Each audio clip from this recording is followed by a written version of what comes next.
कर्जमाफीची घोषणा करण्यात आली आणि यामध्ये नेमकं काय काय आहे पाहूयात। पुण्यश्लोक अहिल्यादेवी होळकर शेतकरी कर्जमाफी।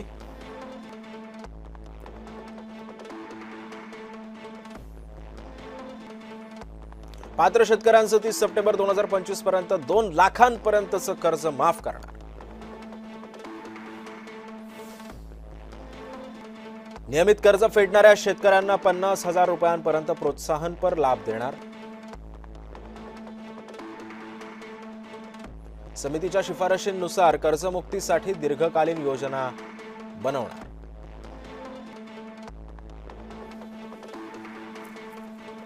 दरम्यान कृषी क्षेत्रातील काय घोषणा आहे ते आपण पाहतोय। बळीराजाला केंद्रस्थानी ठेवून 10 ते 15 ठिकाणी एकात्मिक मूल्य साखळी।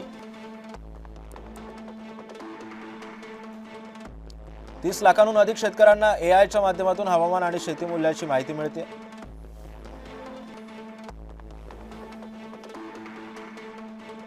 स्मार्टफोन नसणाऱ्या शेतकऱ्यांसाठी वसुधा व्हॉइस सेवा सुरू करणार।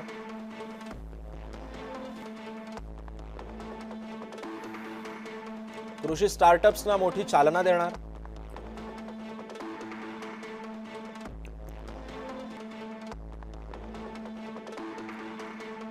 फेब्रुवारी 2026 पर्यंत 1.31 कोटी फार्मर आयडी तयार करणार।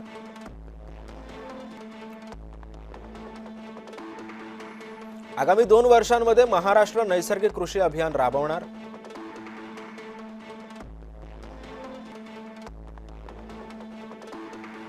पुढील 4 वर्षांमध्ये कृषीमध्ये भांडवली गुंतवणूक वाढवणार।